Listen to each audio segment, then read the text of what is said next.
Hello friends, welcome to our channel. நம்ம இன்றைக்கி பார்க்க போகிறது பூரண கொழுக்கட்டை. தேங்காய் மட்டும் யூஸ் பண்ணி எப்படி செய்கிறதுன்னு பார்க்க போகிறோம். இப்போ ஒரு பேனில் 3/4 கப் வெல்லம் சேர்த்துக்கோங்க. இது கூடவே 2 டேபிள் ஸ்பூன் அளவு தண்ணி சேர்த்துக்கோங்க. வெல்லம் தண்ணியில் நல்லா கரையணும். வெல்லம் கரைஞ்சால் மட்டும் போதும். வெல்லம் இப்போ நல்லா கரைஞ்சிடுச்சு. இப்போ ஃப்ளேம் ஆஃப் பண்ணிடலாம்.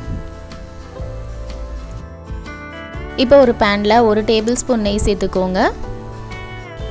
இதில் துருவன தேங்காய் 1 கப் சேர்த்து இது ஒரு 2 நிமிஷத்துக்கு மீடியம் ஃப்ளேமில் வதக்கிக்கோங்க. இப்போ 2 நிமிஷம் ஆயிடுச்சு. 2 நிமிஷம் ஆனதுக்கப்புறம் நம்ம கரைச்சி வச்சுருக்க வெல்லத்தை வடிகட்டிட்டு இதில் சேர்த்துக்கோங்க. வெல்லம் தண்ணியை இதில் வடிகட்டி சேர்த்த பிறகு இதில் 1/2 டீஸ்பூன் அளவு ஏலக்காய் தூள் சேர்த்துக்கோங்க. இப்போ இதை நல்லா மிக்ஸ் பண்ணிகிட்டே இருங்க.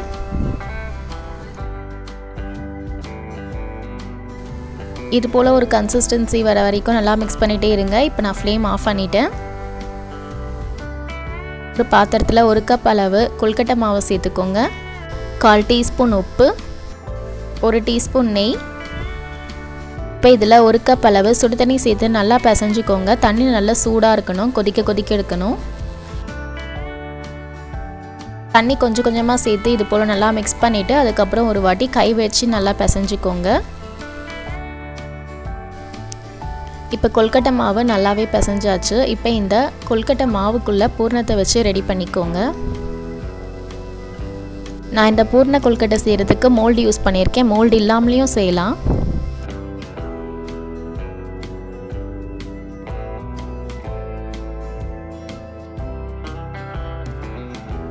இப்போ கொழுக்கட்டை மாவுக்குள்ளே பூரணத்தை வச்சு ரெடி பண்ணியாச்சு.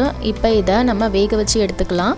தண்ணி இது போல் கொதிக்க ஆரம்பித்ததும் கொழுக்கட்டையை 10 மினிட்ஸ்க்கு மீடியம் ஃப்ளேமில் நல்லா வேக வச்சு எடுத்துக்கோங்க. இப்போ 10 மினிட்ஸ் ஆகிடுச்சு. கொழுக்கட்டை நல்லாவே வெந்துடுச்சு. இப்போ நம்மளுடைய பூரண கொழுக்கட்டை ரெசிபி சூப்பராக ரெடி ஆகிடுச்சு. இந்த ரெசிபியை நீங்களும் ட்ரை பண்ணி பாருங்கள். ட்ரை பண்ணி பார்த்துட்டு உங்களுக்கு பிடிச்சிருந்தால் கமெண்ட் பண்ணுங்கள். மறக்காமல் சப்ஸ்கிரைப் பண்ணுங்கள். தேங்க்ஸ் ஃபார் வாட்சிங்.